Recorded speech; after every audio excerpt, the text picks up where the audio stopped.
All right, so look, 2024 over, but we still got to wrap up our end of year series. We already did our top 10 strikers of the year. Now we move on to our wingers.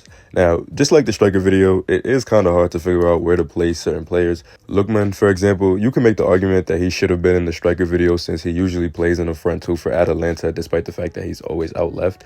Fair argument. The same way it's a fair argument to say that Mbappe should have been in this video since he has the heat map of a left winger, but he's been a striker on paper almost all year for both PSG and Real Madrid.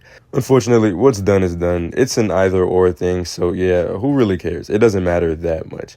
Y'all know the rules. This is based off the calendar year 2024, and the factors in order of importance are their overall individual performance, their performances in big games, and then the trophies they won. It's also important to remember that just because a player is ranked higher than another doesn't mean I think they're better. It just means I think they had a better 2024. Got it? Great. Let's get to it. Honorable mention time, Rodrigo. I'm sorry to anyone who wants him higher, but he really didn't have that great of a year, especially relative to the rest of his career so far and his potential. Back half of last season, he was on and off, had a few great games here or there, and obviously won the UCL in the league with Madrid. Copa America, he didn't do much for Brazil, and then in the first half of the season, he hasn't been too consistent either. I think he was dealing with an injury for a little bit too. Regardless, I think even Madrid fans would admit he wasn't super electric this year, and a lot of people expect him to make a move soon so he can actually play his best position at left wing. Cody Gakpo was kind of weird to place because last season he mostly played center forward, but at the Euros, he was great for the Netherlands from the left wing, and then this season so far, he's been great from the left wing for Liverpool. His recent surge at his natural position earns him at least an honorable mention. Same for Luis Diaz, who's been playing more inside recently and has actually been a lot better. Before, I'm going to be real, he was very frustrating sometimes, especially last season. I'm going to give him an honorable mention for his big improvement to start this season. Both of them would be in the actual top 10 if it was only based on this season so far.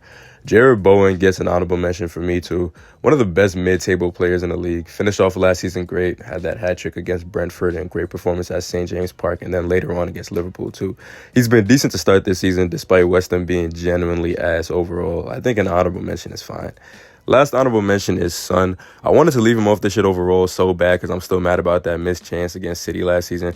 I didn't want to sound like I was hating just because of that though, even though I am. He also has clearly lost a step and he isn't as explosive as he used to be. I honestly feel like an overall decline has started and 2024 might have been the last year we see him around lists like these. So HM it is.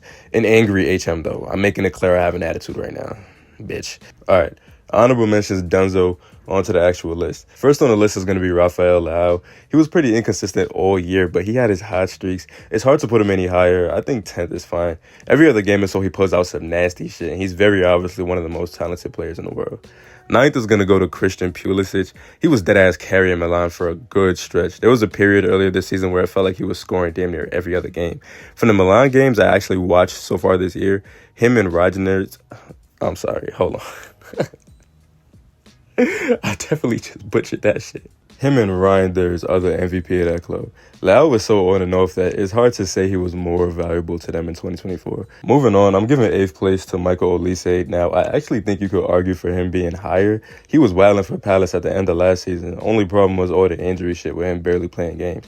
He had like 2 games played in 2024 by April. He cooked West Ham, United, and Wolves after he came back, though. I still remember that United game like it was yesterday. He did Casemiro so dirt. That was one of the worst United performances ever, at least until this season. They've topped it like 3 times already, if we're being real. He went to Bayern, and he been hoping, though. I mean, it's clearly a worse defensive league, but it's not like he was ass before going there anyway. He's been one of their best attackers this year so far. I swear he's like their only consistent winger, too. Gnabry and Sane running out of time, bro. They damn near washed already, if we're being serious. 7 is going to go to Nico Williams. He hasn't been having the greatest season for Athletic, but that doesn't erase everything that happened before fall. Scored the opening goal in the Euros final, was overall pretty good throughout the tournament. That Italy game, he put Di Lorenzo in a blender. He ain't have a clue in the world what to do with him. And then before that, last season, he led Athletic to the Copa del Rey trophy, 2 assists in a round of 32. I mean, he cooked Barca in the quarters, he fried Atletico in the semis, and then he had an assist in the final and was man of the match, and Athletic took it home. 7 is pretty fair, despite the fact that he's having a worse season right now. Now, 6 is where it starts getting a little tricky, but I'm giving that spot to Lookman. His career reversal was so random, but literally all year he's been on it, bruh. At AFCON, he broke my mama heart and cooked Cameroon in the round of 16, scored the only goal against Angola too, and Nigeria made it all the way to the final. Then later on in the season, he heated up, obviously had the hat-trick against unbeaten in all competitions Leverkusen in the Europa League final, and then so far this year, he's been on bad timing. 9 goals and 5 assists in 15 games for first place Atalanta and Serie A, and then he has 3 UCL goals, including that one against Real Madrid recently. Honestly, he could be as high as 4 since he has the Europa League trophy, and both players in the 2 spots ahead of him are trophyless. I wouldn't be mad if you moved him up, to be honest. I feel like there's arguments to switch the spots of all 3 players.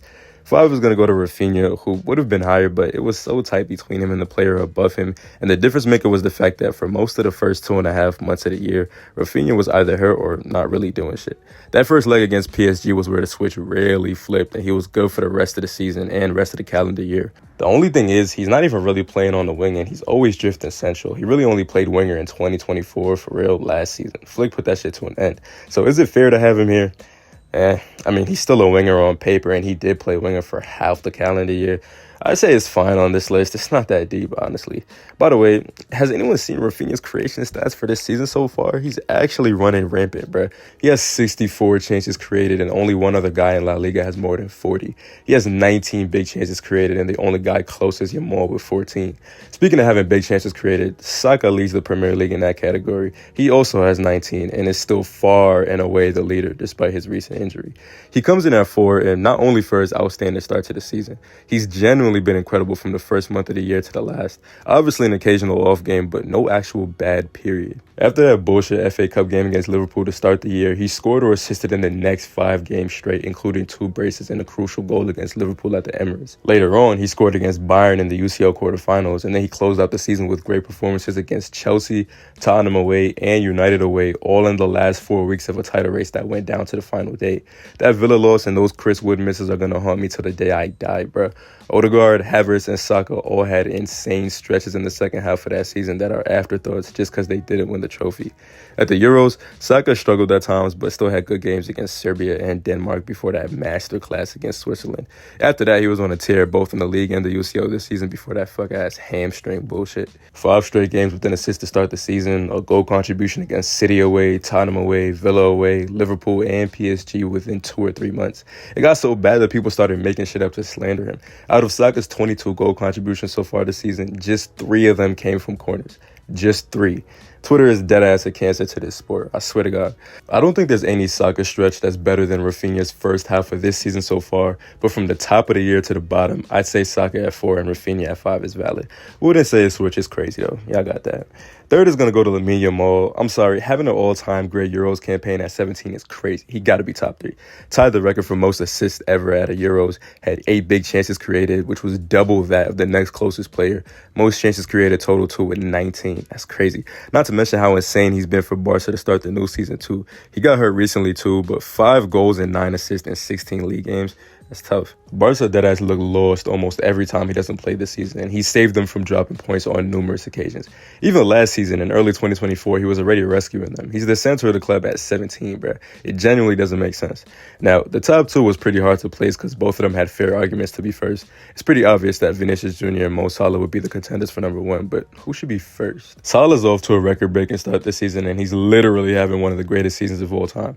30 goal contributions in 18 league games in the Premier League has literally never been done before. He has a goal contribution per game in the Champions League too, and he's carrying Liverpool on his back. He's quite literally saved them half their games this season. However, we can't really gloss over the first half of the year when he had the injury issues, missed a bunch of time after AFCON, played like 2 or 3 league games by April, and was kind of absent even when he was on the pitch as Liverpool collapsed down the stretch. Compare that to Vinny, who around that same time was on a tear in the Champions League and dragged Real Madrid to a UCL title. Cooked City at the Bernabeu, baked Bayern in both legs, especially that second leg where he traumatized Kimmich, and then of course he scored in the final. In 7 knockout games, he had 4 goals and 2 assists. He also spanked Barcelona multiple times, scored a hat-trick against them in the Super Cup final a couple weeks into the year, and later on scored and assisted in the league against them in April. This season, he hasn't slowed down either. He already has 8 goals and 5 assists in 14 games, and that doesn't even tell the whole story, because Mbappe has been wasting some of the best playmaking in the world. A UCL hat-trick against Dortmund, too. I mean, it's no doubt that Salah has been better this season, but when you combine the back half of last season and the first half of this one, I think Vinicius is number 1 here. The UCL excellent La Liga trophy along with UCL Player of the Tournament is really just the last stamp on it. Salah is a close second and pretty much would be the runaway number one if it was just based on this season so far, but it's not. What you guys think of the list? Let me know what you disagree with, what you do agree with. Who would you move up or down? Is there anybody that deserves to be here that was left off completely? Thanks for watching, y'all. We doing midfielders next. See y'all next time.